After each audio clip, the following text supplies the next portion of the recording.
Hey, so in the last video, I was talking again about this balance between the ways that we are, everything in my life is sort of flows from the context in which I'm situated, the zeitgeist. And at the same time, I am an individual with my own consciousness and free will. And those two realities are always paradoxically in tension with each other. Um, to some extent, I'm a free agent. To some extent, I'm situated within the flow of greater powers that I can't fully grasp. Um, Part of why I think that's so important and why I talk about that as a counselor on my counseling website is um, that I think we're living in an age of epistemological crisis. Epistemological crisis. What I mean by that is epistemology has to do with it's sort of the study or thinking about what do we know and how can we know things? How do we know anything is true?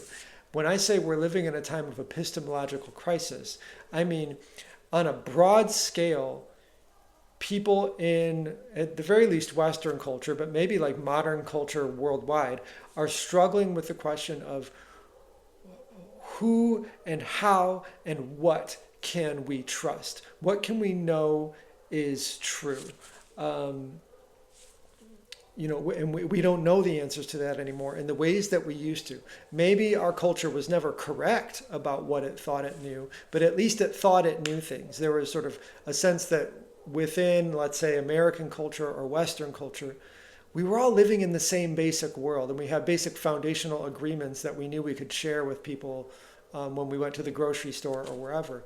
But that started to break down, and we've seen that especially in it's been especially exemplified in the intense political polarization that we see in our times. Now, the extreme right and the extreme left politically probably don't really actually represent most people, but those I think are an exemplification of the loss of trust and the breakdown of shared worldview that is pretty common in our world. So, it's like, who do we trust? Do we trust churches? Do we trust the CDC? Do we trust the president? Do we trust our government?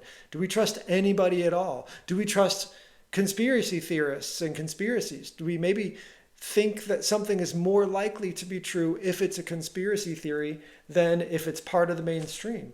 And we've seen, I think, culturally wild swings in this regard. So let's say, speaking stereotypically and in broad generalizations, like let's say on the left, the political left, we've seen for a while there was a sense that like anything from the mainstream is to be distrusted. It's probably a patriarchal, normative, oppressive narrative that should be distrusted. But then just a short while later, when COVID-19 came about, the pandemic came in, and there was a hard swing into suddenly, no, we trust the mainstream authority. What they say is true, and we must follow it faithfully. And anyone who disagrees with it is a conspiracy theorist and probably like an extreme right, far right conservative.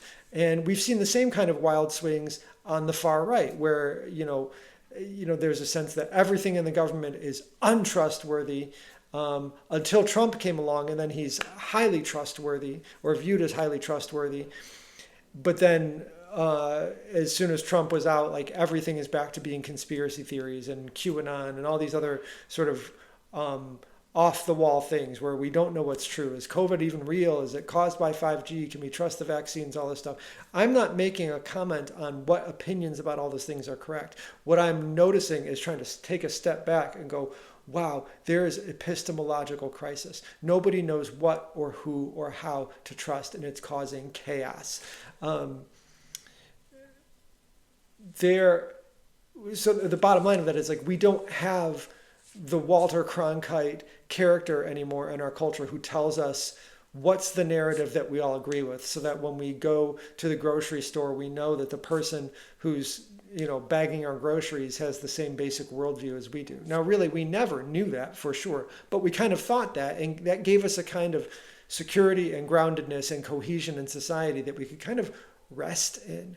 It gives a sense of groundedness and peace and calm when you can go to the grocery store or walk down the street and expect that in general, We're going to have some level of shared assumptions, even if we know that there's also going to be disagreements. When we lose that, we lose that sense of groundedness and we lose that sense of peace. And our base level of anxiety increases. And I've seen this in myself. I've seen this in people I know. I've seen this in my counseling practice, where once upon a time, if you were dealing with anxiety, it might have been more likely to be about like the issues in your personal life or your family or what was going on with you personally. And more those issues are caused by, those struggles are caused by those things in your personal life, but also by these cultural breakdowns. We are experiencing increased anxiety and unwellness as a society because we have lost our sense of what and who and how to trust. And that's not just because of our individual free will and our individual stories. It's because we're a part of a zeitgeist. We're a part of a movement where we're questioning everything as a culture, as a society. And that is really hard and really complicated. And we're in the midst of that movement. We live in abnormal, uncommon times, unlike anything I've seen in my life up to this point.